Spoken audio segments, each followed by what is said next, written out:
The DA's demands expose their true intentions. They want labor laws to be scrapped so that employers can fire workers at will.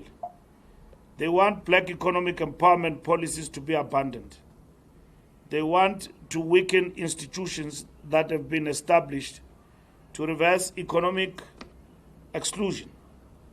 These are the same policies that entrenched inequality and racial capitalism in the past, and the ANC will never allow such regression. Their opposition to the VAT increase is not about protecting the poor. It is about ensuring that economic policies serve corporate interests at the expense of working-class South Africans. In their desperation, they seek to create an Israeli Gaza-type situation using the Western Cape as their political salvo, a scenario in which African and colored people of the province will be treated as subhuman in the land of their birth. This is the reason behind their insistence on Cape Town's port being considered, an attempt to carve out an economic enclave where the interests of the privileged are protected at the expense of the majority. They further demanded changes to labor laws that will allow employers to fire workers at will without due process or legal recourse, effectively returning the country to the draconian conditions that allowed apartheid to thrive on the exploitation of black workers. We remain firm in our resolve to build an inclusive and prosperous economy that works for all South Africans. This budget proposal provides a framework for investment, industrialization, and economic transformation. Have applied its mind, and that's what really is important to us. The budget will be passed working with everybody in government, and the ANC is prepared to talk and engage with all other political parties within the government of national unity and even beyond. And we have always been and will always be open to talking to everybody. But talking to everybody does not mean that we are submissive. We look at the facts in terms of what people put on the table, and then we engage.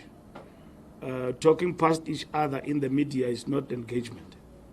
Let's deal with the facts of what people are talking about, including the alternatives of what they want.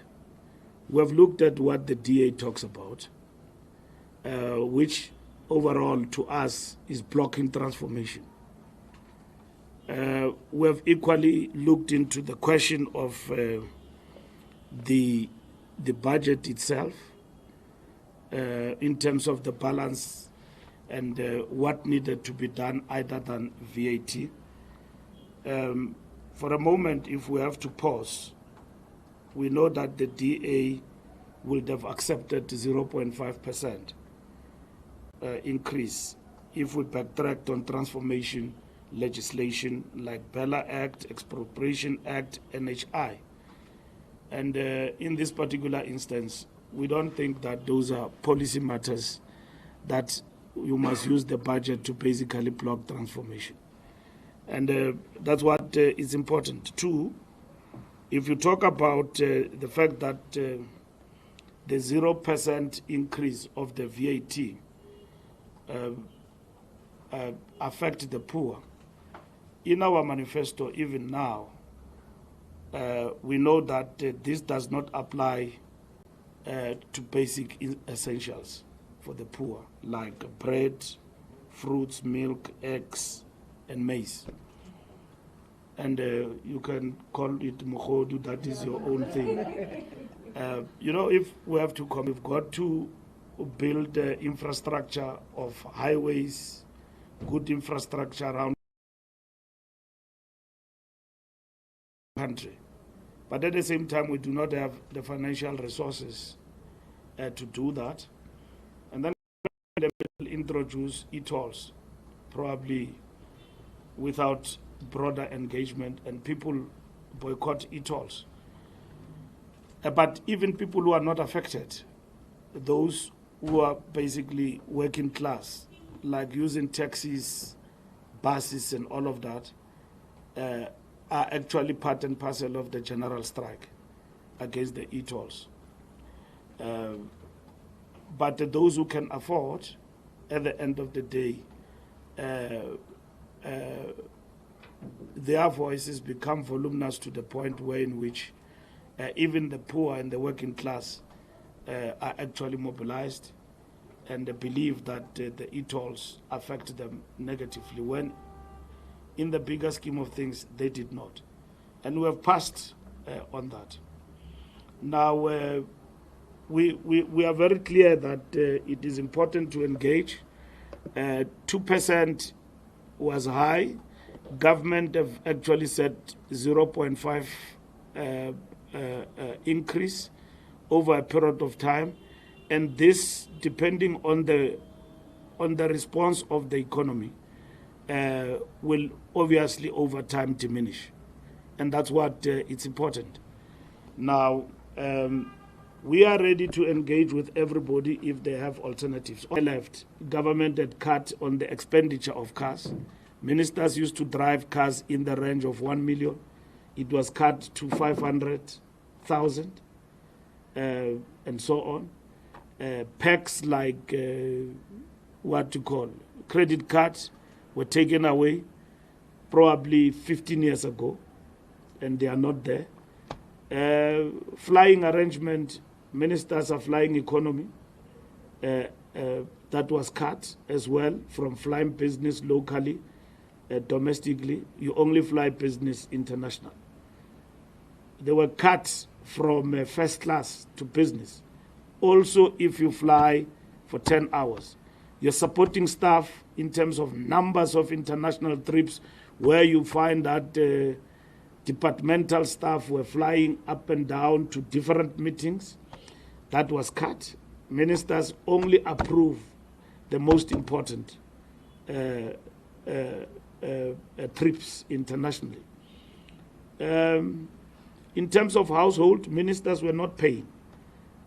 Now, if you own 2 properties, Pretoria and Cape Town, you pay part of where you stay. So these packs people are making noise about, ministers are on a gravy train and all of that. That's not the case. I was there, I saw it myself, and I was traveling economy when I was Minister of Transport. I didn't have a credit card. And the house I was staying in Cape Town was paid for. I didn't have a house in Pretoria. I was staying in my own property in Johannesburg. So this thing of gravy train, the car I was driving was less than 1 million in government that I was driving. Probably the R1 million car that I'm driving is in the ANC. That's where the gravy train is. But when I was minister in government, I didn't, except when I was Minister of Police. And equally, that was the police budget. But most ministers, they had to negotiate backwards because safety for people driving long distances and all of that with these government cars, doing government work, all those considerations. From the days of the late Tito Mboweni, when he was wearing those shoes, people did not understand. What do those shoes communicate?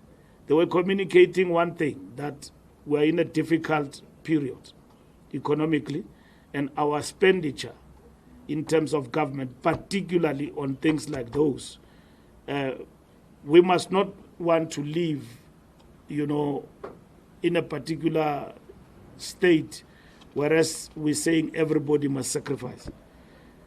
Now, we go into this VAT increase, which we will not be having it at all, and we must work